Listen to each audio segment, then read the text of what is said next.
Hello, thank you for joining my channel, Whiny Women, where we enjoy a glass of wine while chatting about a few topics. And today I have my friend Kelsey. Hello. Who is here with me, and we're going to be talking about a very tough subject today, which is her mom. So I first met Kelsey how many years ago? Oh my goodness. Is it 4? Almost 4. Yeah. So yeah, I knew you almost since you stepped into Vegas almost. Almost, yeah. Yeah. So very, very, I guess it would be an old friendship for Vegas, yeah? For Vegas, absolutely. Nobody stays here. It's so transient. Yeah. In and out. So one of the stories that really, I think it's an amazing story, but amazing, I think, because of who Kelsey is today regarding this story. The story is her mom, and your mom was an addict. Mm-hmm. And with that, I just have some questions for you. Sure.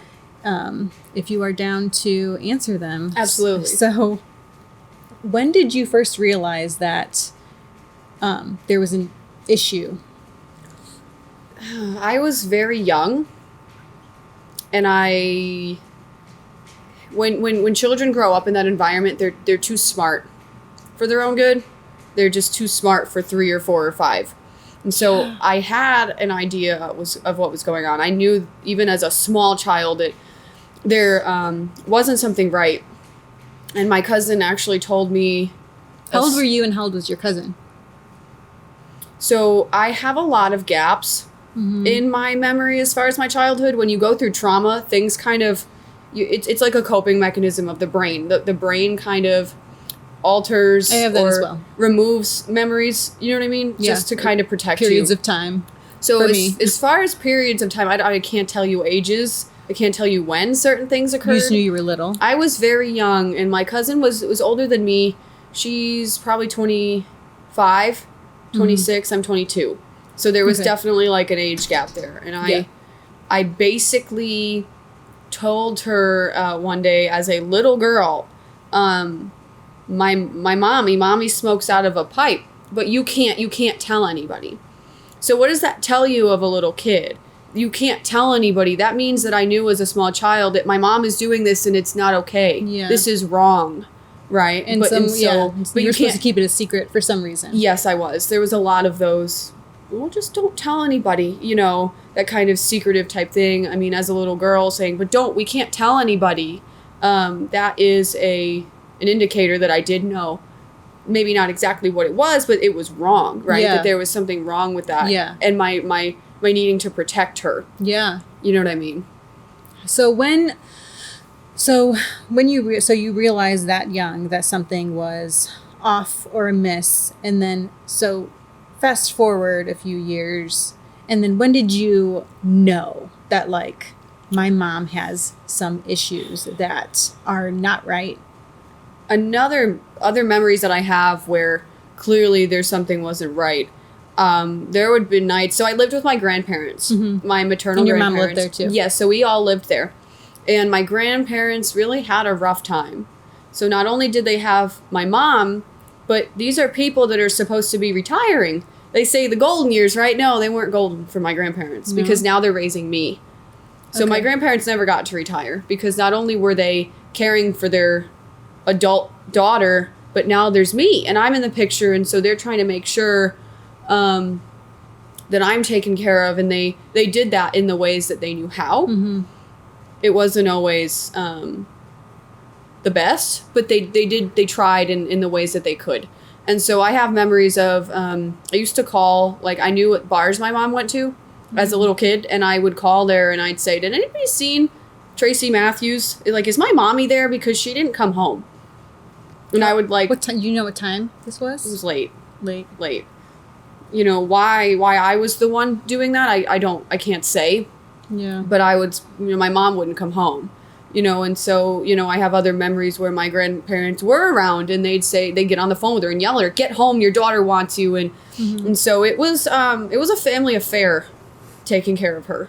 So explain to the audience a little bit about what, like, your life was like as a daughter of somebody what was your mom addicted to? So my mom, when she was pregnant with me, used cocaine. And it changed, right? Well, cocaine is expensive. And so I'm not sure when the transition happened, but eventually she used crack instead. Crack is cheaper because it's not pure. It's cut with Other horrible, stuff, awful things. And so when I was in second grade, she tried to kill herself. And so that was like the big moment where everyone was like, we have a problem. So I shared a room with her. Did DFS come? That's a problem in itself. They did. So I actually found her because we shared a room. And so I woke up and she wasn't there and she was on the floor. And so I got my grandmother. And then I don't really recall, they took her out or whatever. And then DCF did come. And I remember them asking me, can you tell us what happened? And I kept saying, I don't know. You know, I'm 7. Yeah. You know, and so, and they I guess I was a bad liar.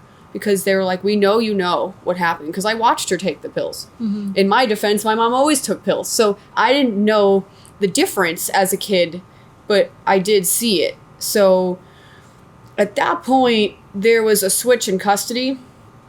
So from your mom to your grandparents? From my mom to my grandparents. And this is where the system failure with my grandparents just further ensued. Yeah, it was a toss-up between the system failure and my family failure. Mm-hmm. And I hate to say it that way, but so they switched the custody over and they basically told my grandparents, you can keep Kelsey, but Tracy can't stay here. And there's no reason to keep the child in with the parent, right? Yeah. My mom never left. Right. My mom lived in the house until she died. So I was then subjected to that my entire life. So of course on my grandparents' end, I know why they let her stay there because that's their daughter. And we don't want to put her out. We don't want to put her on the street. What's going to happen to her? Mm-hmm. So they didn't know how to handle the situation. And unfortunately, it's a common thing with addicts that people enable them because they think they're helping them. Yeah. And ultimately they're doing the opposite. You're not helping them. Yeah. So they were trying to keep my mother safe and do the best they can with me. But what ended up happening is my mother was not safe because she got away with everything. And she was, her behavior was basically overlooked. And then I was subjected in the middle to many times having to be the adult. And so how DCF missed the fact that she lived in the home. Did they come back? Were they lied to? Like, I'm not exactly sure what took place, but DCF just, I don't recall them coming back. If they did, I wasn't aware, and they were kind of put away. You know what I mean? It was kind of covered up. So it just went on that way. And as I got older... How did you make it through high school? High school was rough. So as a high school student, you have, even as a young adult, pre-adolescent, you have more awareness than you do as a and small your own child. Stuff going on with chemicals being dumped into your system. Yeah, and not to mention that I had my own physical health stuff problems. Going on, Like, I had 2 heart surgeries before I turned 18. Yeah. And I was diagnosed with fibromyalgia when I was in high school. I had sinus surgery when I was in high school. And of course, I was dealing with my own emotional issues that stemmed from, these experiences as a small child. I don't want to say a small child, but as maybe like a pre-adolescent. I was, having some issues and I was showing some behavior that wasn't okay, like emotionally. For sure. And so my mom took me to a psychiatrist, and I know she meant well, but why was someone who has no parental rights over this minor child taking them to a doctor to have them put on antipsychotics? Did she tell them that?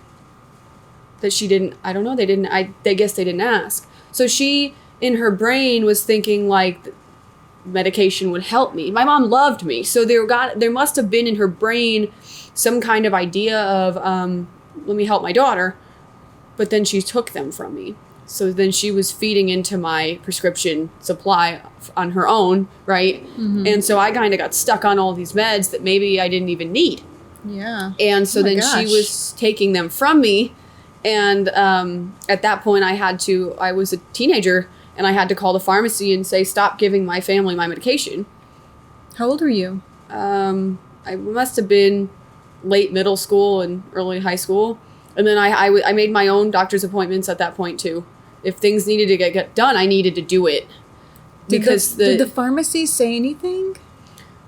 My mom actually took me to the doctor one time. That would be like, if a child calls and says that's a little warranted to call. The pharmacy, I used to be short, and then I would call the pharmacy, and they would say, well, we gave you all 30, and my mom would convince me that they shorted me. So then I would call them back and accuse these poor people because I believed my mom. And then it came out in an appointment that my mom was actually taking them from me. Why nobody did anything when these things are coming up, I don't know.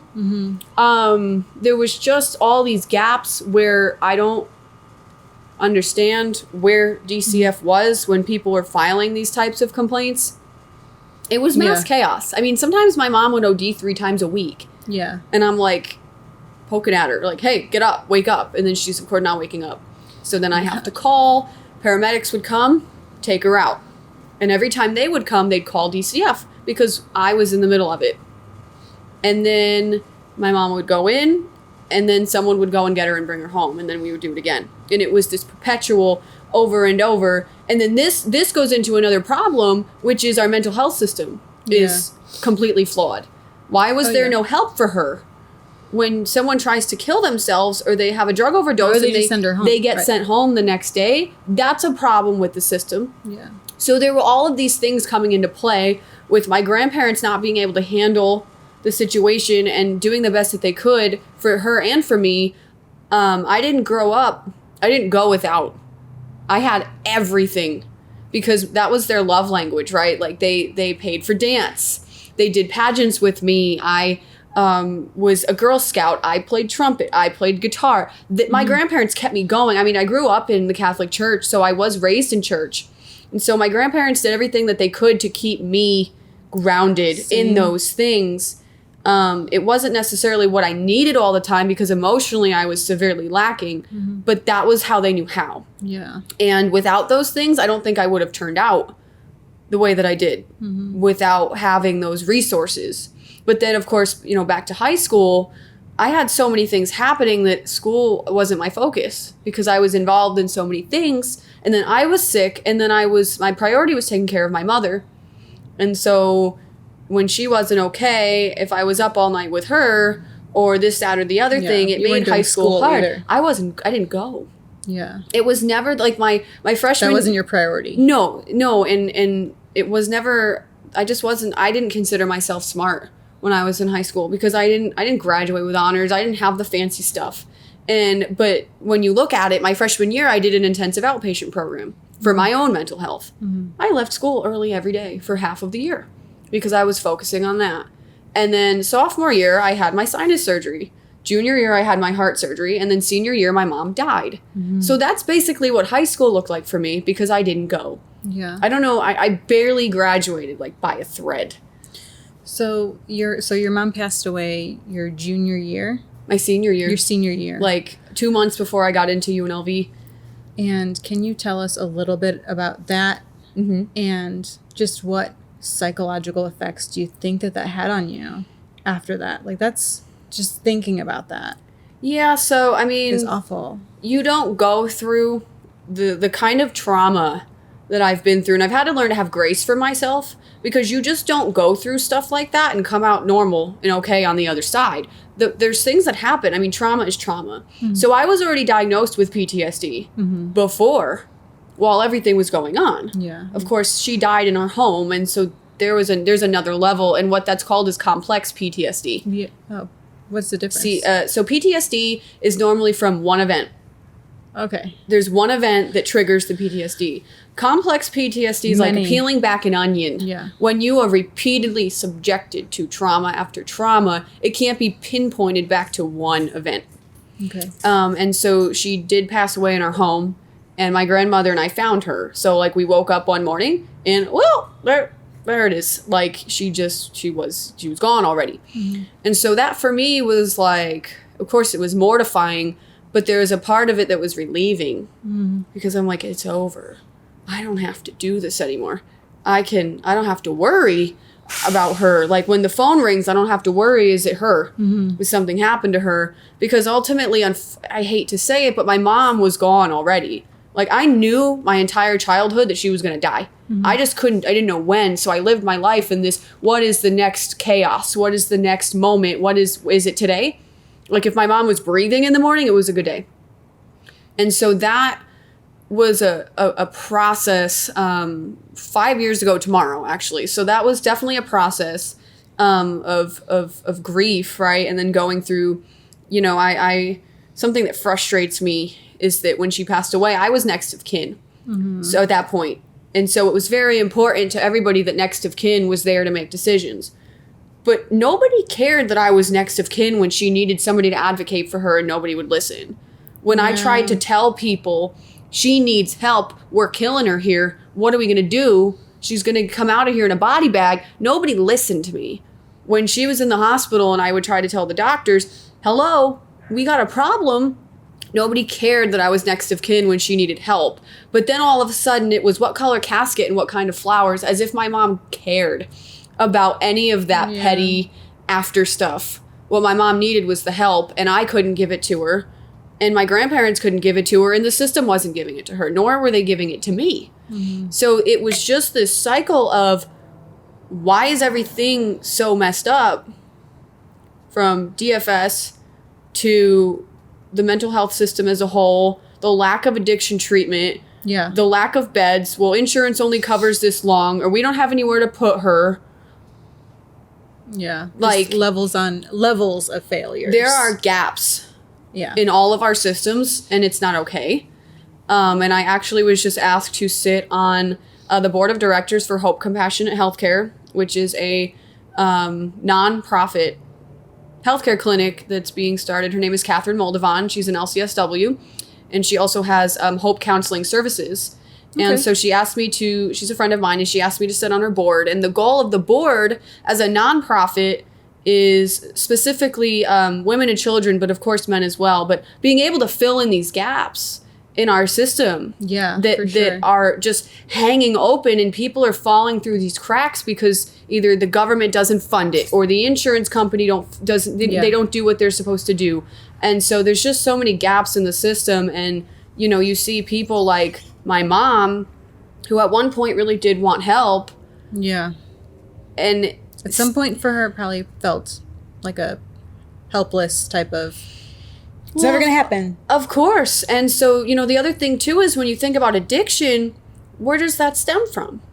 My mom had unresolved trauma that she never worked out. People start to use drugs because they didn't deal with their stuff, or they weren't given the help or the resources to be able to do so. So the next best thing is to let me just make it go away.